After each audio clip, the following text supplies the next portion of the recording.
الحمد لله حمدا كثيرا طيبا مباركا فيه. أشهد أن لا إله إلا الله وحده لا شريك له، وأشهد أن محمدا عبده ورسوله.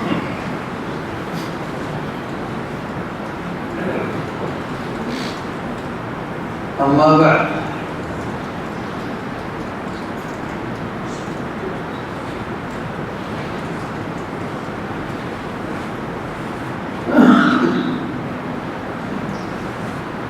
فأعوذ بالله من الشيطان الرجيم. وإن يكذبوك فقد كذبت رسل من قبلك وإلى الله ترجع الأمور. يا أيها الناس إن وعد الله حق فلا تغرنكم الحياة الدنيا ولا يغرنكم بالله الغرور. إن الشيطان لكم عدو فاتخذوه عدوا إنما يدعو حزبه ليكونوا من أصحاب السعير.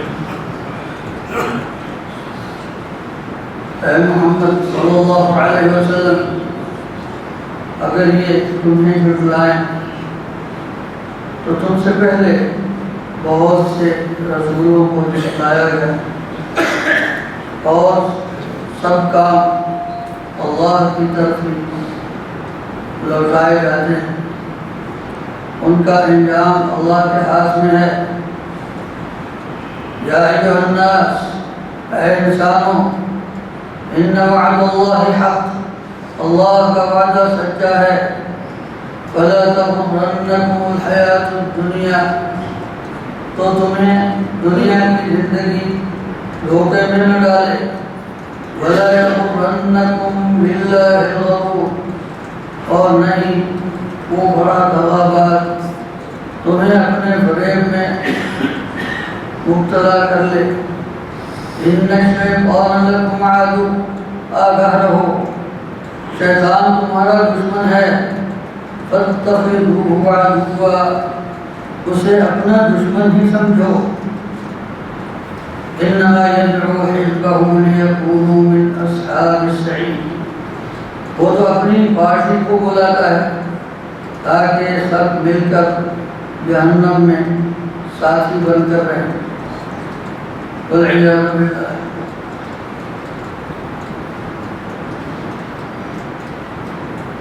بات ہم یہ کر رہے تھے کہ سورہ فاطر میں کہ جو ایک جملہ ارشاد فرمایا وَإِلَى اللَّهِ تُرْجَعُ الْأُمُورُ، کہ سب کام اللہ کی طرف لوٹتے ہیں۔ یہ تنہا ایسی بات ہے کہ انسان کو راہ راست پر لانے کے لیے کافی ہے۔ بہت سے پردے اس کی نگاہوں کے سامنے سے ہٹاتی ہے۔ آپ نے سورہ یاسین میں پڑھا اور سنا، وہ جو مرد صالح تھا جو رسولوں کی تائید کے لیے آیا اور جسے اس کی قوم نے شہید کر دیا، اس نے بھی یہی بات کہی تھی وَمَا لِيَ لَا أَعْبُدُ الَّذِي فَطَرَنِي وَإِلَيْهِ تُرْجَعُونَ، میں اس کی عبادت بھلا کیوں نہ کروں جس نے مجھے پیدا کیا ہے۔ فَطَرَنِي، میں کچھ نہیں تھا، اس نے مجھے وجود بخشا، اور ہم سب نے اسی کے حضور جانا ہے۔ کیا میں اسے چھوڑ کر ان کی عبادت کرنے لگوں کہ جو میرے کسی کام نہیں آ سکتے؟ أَأَتَّخِذُ مِن دُونِهِ آلِهَةً إِن يُرِدْنِ الرَّحْمَنُ بِضُرٍّ لَّا تُغْنِ عَنِّي شَفَاعَتُهُمْ شَيْئًا وَلَا يُنقِذُونَ، کیا اسے چھوڑ کر میں ان کی عبادت کرنے لگوں کہ اگر اللہ مجھے کسی مصیبت میں مبتلا کرنا چاہے تو یہ میرے کسی کام میں نہ آ سکے۔ سورہ زمر میں ہے، اللہ تعالیٰ نے فرمایا اے محمد صلی اللہ علیہ وسلم، ان سے پوچھو کہ اللہ کو چھوڑ کر جن کی تم عبادت کر رہے ہو، اگر اللہ تعالیٰ مجھے کسی فضل سے نوازنا چاہے تو یہ رکاوٹ ڈال سکتے ہیں، اور اگر وہ مجھے کسی مصیبت سے دوچار کرنا چاہے تو کیا یہ مجھے نجات دے سکتے ہیں؟ تو جب حکم اللہ کا چلتا ہے، بڑے سے بڑا مشرک بھی مانتا ہے کہ سارے کام اللہ کے ہاتھ میں ہیں، تو پھر عبادت اسی کی تو نہیں کرتے۔ توحید ایسا نقطہ نہیں کہ جو کسی کی سمجھ میں نہ آئے، یہ تو ایسی بات ہے کہ اللہ اکبر، دنیا کی ہر حقیقت سے بڑی حقیقت ہے، دوپہر کے سورج سے بھی واضح ہے، اس لیے کہ اللہ رب العزت والجلال کی صفات کے سامنے اب کسی اور چیز کی مثال دینا ہی یہ سمجھ نہیں آتا کہ کس چیز سے تشبیہ دی جائے۔ لیس کمثلہ شیء وہو السمیع البصیر، اللہ کے ساتھ تو کسی چیز کی مثال دی ہی نہیں جا سکتی۔ تو اللہ کے متعلق جتنے مرتبہ یہ جو تعلق ہے بندے کا اپنے رب تعالیٰ کے ساتھ، دنیا کے کوئی تعلق اس تعلق کے ساتھ میل نہیں کھاتا۔ ہاں تو قرآن حکیم تو بصیرت ہے، اور پردے پر ایک پردے کے بعد دوسرا پردہ نگاہ سے ہٹاتا ہے۔ اتنے واضح دلائل کے باوجود جب انسان نہیں مانتا تو اسے غور کرنا چاہیے کہ کوئی بات ہے۔ قرآن خود اس کی طرف اشارہ فرماتا ہے، یا ایھا الناس ان وعد اللہ حق، انسانوں اللہ کا وعدہ سچا ہے۔ فلا تغرنکم الحیات الدنیا، تمہیں دنیا کی زندگی کسی فریب میں مبتلا نہ کر لے۔ ولا یغرنکم باللہ الغرور، اور نہ ہی وہ بڑا دغا باز اپنے دھوکے میں تمہیں پھنسا لے۔ انسان کو جب توحید کی بات سمجھ نہیں آتی اتنے بڑے دلائل کے باوجود، تو اس کی دو بڑی وجہ ہیں، یا تو وہ دنیا کی زندگی سے دھوکے میں آیا ہوا ہے، یا پھر وہ شیطان کے جال میں پھنسا ہوا ہے۔ دنیا کی زندگی انسان کو دھوکے میں ڈالتی ہے، وہ جیسا گزشتہ مجلس میں بھی ذکر کر چکے کہ معاذ بن وائل یا مغیرہ بن شعبہ جو بڑا کافر ہوا بدبخت قسم کا، وہ بھی یہی کہتا تھا کہ میرے پاس مال ہے، اگر ہم قیامت میں گئے اور وہاں کچھ ہوا بھی لَأُوتَيَنَّ مَالًا وَوَلَدًا، وہاں مجھے پھر سے اسی طرح مال اور اسی طرح اولاد مل جائے گی۔ گویا وہ اپنا استحقاق سمجھتا ہے کہ آخر ہم میں کوئی خوبی ہے تو اسی لیے تو ہمیں کچھ دیا ہوا ہے، کہ اگر بلال اور عمار یہ اللہ کے پسندیدہ بندے ہوتے تو ان کے پاس کچھ تو ہوتا۔ یہاں تک کہ لوگوں نے بدبختوں نے تو رسول اللہ صلی اللہ علیہ وسلم کے بارے میں بھی کہہ دیا تھا، جب آپ طائف میں لوگوں کو سمجھانے کے لیے گئے تو یہی انہوں نے کہا ہوا علی کیا رسول ہے کہ مکے سے پیدل چل کر آیا ہے، کیا تمہارے پاس کوئی سواری بھی نہ تھی؟ ما لہذا الرسول یاکل الطعام ویمشی فی الاسواق، کیا رسول ہے کہ کھانا بھی کھاتا ہے، جس طرح ہمیں بھوک لگتی ہے اسی طرح اسے بھی بھوک لگتی ہے، اور ویمشی فی الاسواق، جس طرح ہم بازاروں میں چلتے پھرتے ہیں اسی طرح یہ بھی بازار میں چلتا پھرتا ہے۔ لولا انزل الیہ ملک، اس کے ساتھ تو کوئی آگے پیچھے فرشتے تو ہوتے نا، کوئی ہٹو بچو والا، جس طرح ہم شام سے نکلتے ہیں اسی طرح یہ بھی کچھ تو کوئی تو اس کے ساتھ ہوتا۔ اور کیا لولا انزل الیہ ملک فیکون معه نذیرا، اس کے ساتھ فرشتہ ہونا چاہیے تھا کہ جو اس کے ساتھ اس کی تصدیق کرتا کہ ہاں یہ واقعی اللہ کا رسول ہے۔ فیکون معه نذیرا او یلقى الیہ کنز، یا اس کے پاس کوئی خزانہ تو ہوتا، یا او تکون له جنۃ یأکل منها، اس کا اپنا باغ تو ہوتا جس سے یہ خود کھاتا۔ وقال الظالمون ان تتبعون الا رجلا مسحورا، اللہ فرماتا ہے انظر کیف ضربوا لك الامثال، اے محمد صلی اللہ علیہ وسلم دیکھو تو صحیح کیسی کیسی باتیں بناتے ہیں۔ فضلوا فلا يستطيعون سبيلا، اب اس ظاہری زندگی سے اس قدر دھوکے میں آئے ہیں کہ انہیں سیدھی راہ دکھائی دے نہیں دی۔ حالانکہ حضرت محمد رسول اللہ صلی اللہ علیہ وسلم اس قدر واضح بات ہے جو وہ کہہ رہے ہیں کہ ایک اللہ کی عبادت کرو، اس کے ساتھ شریک نہ بناؤ، یہ بت جو تم نے خود ہی بنائے ہوئے ہیں ان کی عبادت نہ کرو، جس نے آسمان و زمین اور تمہیں بنایا ہے اس کی عبادت کرو، لیکن فَضَلُّوا فَلَا يَسْتَطِيعُونَ سَبِيلًا۔ اللہ رب العزت والجلال، صحیح بات ہے، سورہ الفرقان ہے جو ہم اس وقت پڑھ رہے ہیں، یہ مقام پڑھنے والا ہے۔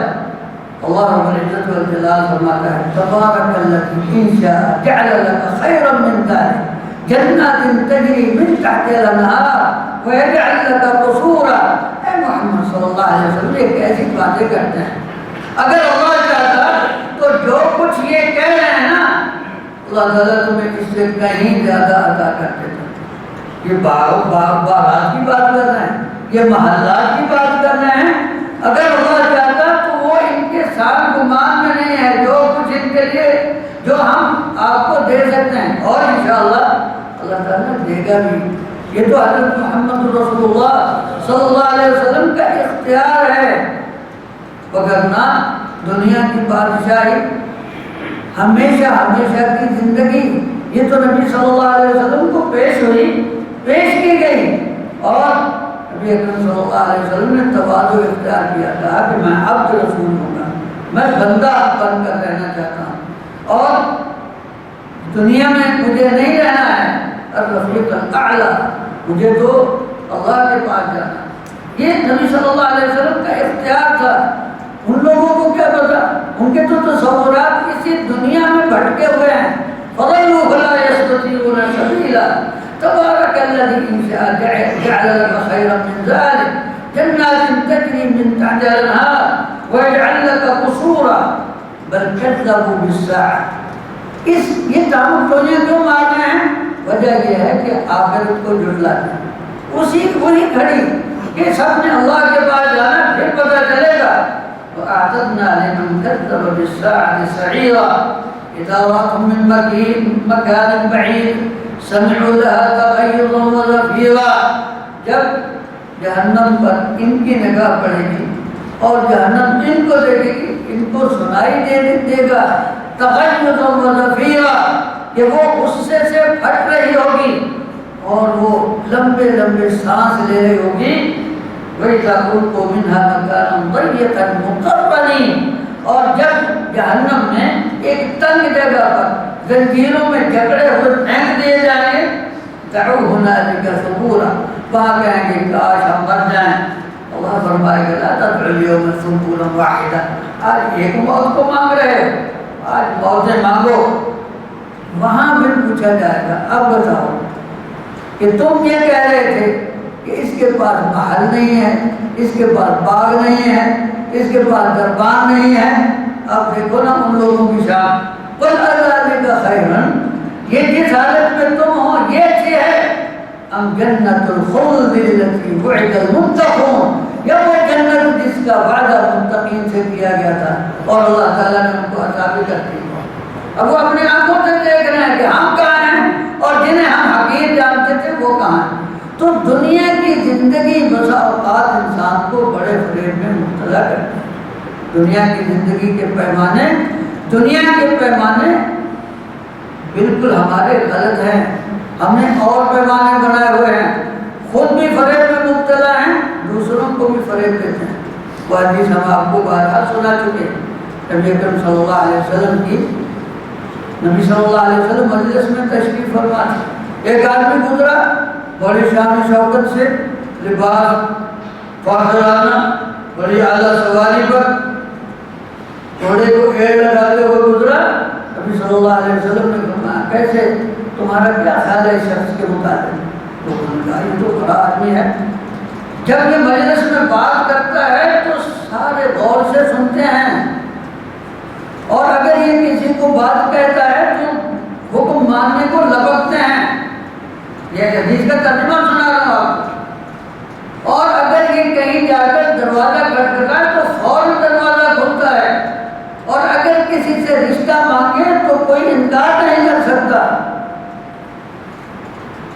کچھ دیر بعد ایک دوسرا آدمی گزرا، پوچھا اس کے بارے میں کیا کہا ہے، جو غبار آلودہ لباس ہے۔ لوگوں نے کہا اس کی تو کوئی حیثیت نہیں. اگر مجلس میں بات کرے تو کوئی سنتا نہیں، بلکہ چپ کرا دیتے ہوں گے، بڑوں کے سامنے نہیں بولا کرتے. اور اگر کہیں دروازہ کھٹکھٹاتا رہے تو کوئی پرواہ نہیں کرتا، دروازہ نہیں کھلے گا. کہیں سے رشتہ مانگے تو اس کو کوئی رشتہ نہیں دے گا. فرمایا رسول اللہ صلی اللہ علیہ وسلم نے، وہ جو پہلے شخص گزرا تھا نا، اگر ساری زمین اس جیسے لوگوں سے بھری ہوئی ہو، اللہ کے میدان میں یہ تنہا اس سے بھاری. ہمارے پیمانے اور ہیں. نہ تغرنکم الحیات الدنیا، دنیا کی زندگی تمہیں دھوکے میں نہ ڈالے. اور ایک اور فریب، وہ شیطان بس اوقات ہماری نظروں پر جادو کرتا ہے. جو چیز بھلی ہے اسے بری دکھاتا ہے، جو بری ہے اسے بھلی دکھاتا ہے. اللہ رب العزت والجلال نے فرمایا یا ایھا الناس، لوگو ان وعد اللہ حق، اللہ کا وعدہ سچا ہے. اللہ کا وعدہ سچا ہے. جس چیز کا وہ حکم دے رہا ہے وہ حق ہے، جس چیز کا تم سے وعدہ کر رہا ہے وہ حق ہے. اور اس لیے نہ دنیا کی زندگی کے دھوکے میں آنا کہ بظاہر تمہیں کیا نظر آ رہا ہے، اور نہ شیطان کے وسوسے میں آنا کہ وہ تمہارے دل میں کیا افسوں پھونک رہا ہے، وہ کیا جادو کر رہا ہے، تمہارے کان میں کیا کہہ رہا ہے، اور تمہاری نظروں پر کیا پردہ ڈالنا چاہتا ہے. کہیں اس کے دھوکے میں نہ آ جانا. جانتے ہیں نا کہ حضرت آدم علیہ السلام کو اللہ رب العزت والجلال نے کہا کہ جنت میں رہو، وَلَا تَقْرَبَا هَذِهِ الشَّجَرَةَ فَتَكُونَا مِنَ الظَّالِمِينَ.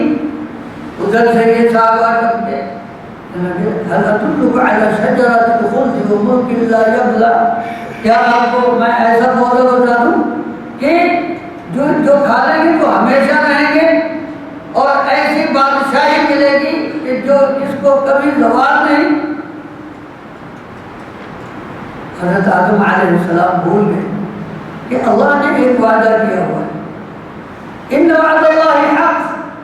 حضرت آدم علیہ السلام سے یہی وعدہ تھا نا، ان لک الا تجوع فیہا ولا تعر، کہ یہ جنت میں رہو، اس میں نہ تمہیں بھوک لگے گی، نہ پیاس لگے گی، نہ دھوپ ستائے گی، نہ گرمی لگے گی. یہی رہنا، بس اس پودے کے نزدیک نہیں جانا. وہ نظروں سے باہر ہو گیا، اور شیطان نے اگر افسوس پھونک دیا کہ یہ کھا لو گے تو ہمیں پھر ہوا کیا.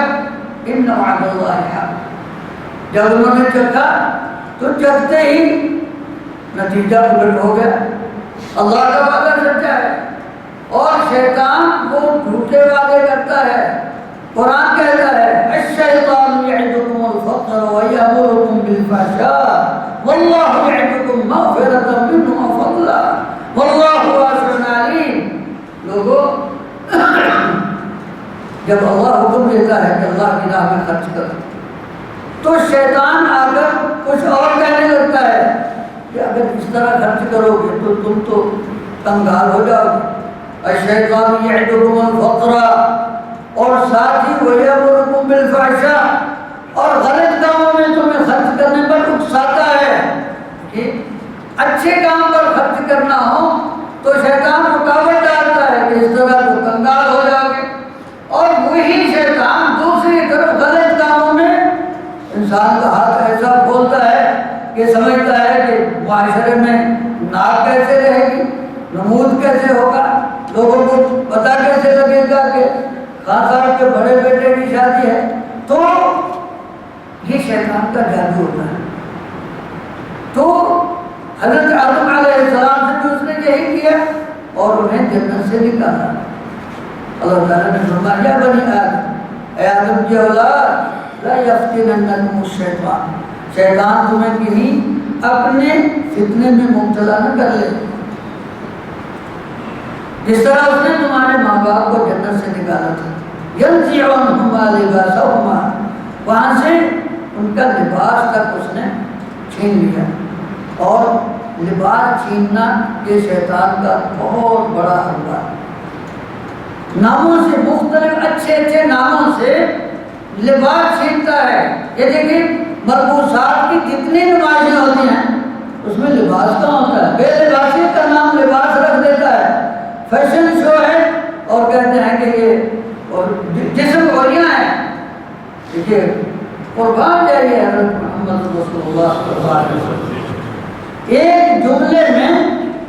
یہ ساری حالت کی تصویر ہماری آنکھوں کے سامنے ہے۔ فرمایا اذا رأیتم کاسیات عاریات، جب تم ایسی عورتیں دیکھو کہ جو جسم پر یعنی کپڑا تو بہت سا پہنے ہوئے ہیں لیکن اس کے باوجود بے لباس ہے، مائلات ممیلات، جو خود بھی غلط راہ پر چلتی ہیں لوگوں کو بھی اس کی طرف آمادہ کرتی ہیں، تو ایسی عورتوں کو دیکھو تو کہو علیکن لعنت اللہ، تم پر اللہ کی لعنت ہو، تم پر فرشتوں کی لعنت ہو، تم پر تمام انسانوں کی لعنت ہو۔ تو شیطان یہ کرتا ہے کہ بری باتوں کو اچھی اور اچھی باتوں کو بری بنا کر پیش کرتا ہے۔ تو قرآن نے کہا لا تغرنکم الحیات الدنیا، نہ تو دنیا کی زندگی تمہیں کسی فریب میں مبتلا کرے اور نہ وہ تغابات، ولا یغرنکم باللہ الغرور، اس لیے ان الشیطان لکم عدو، وہ تمہارا دشمن ہے، فاتخذوہ عدوا، اس کے ساتھ ایسا سلوک کرو جیسا دشمن کے ساتھ کیا جاتا ہے۔ دشمن کھانا بھی کھلائے نا، اچھے سے اچھا کھانا بھی سامنے رکھے تو آدمی ٹھٹکتا ہے کہ یہ میرا دوست کب سے ہوا، کہیں کچھ ملا نہ دیا ہو شراب میں، کہیں ایسا نہ ہو یہ ہمارا کب سے خیال ہوا۔ وہ اچھے سے اچھے سودے کی پیشکش کرے آدمی قبول نہیں کرتا، اچھے سے اچھا کھانا پیش کرے اس کی دعوت قبول نہیں کرتا۔ تو شیطان جو ہمارا پکا دشمن ہے وہ کہیں دام ہم رنگ زمین بچھا کر کہیں ہمیں پھنسا نہ لے۔ تو اللہ کا وعدہ سچا ہے اور وہ ہم پر رحم کرنے والا ہے، تو اس رؤوف و رحیم کو بھول کر اس دغابات کے قبضے میں اور اس کے جال میں نہ پھنسے۔ وباللہ تعالی توفیق۔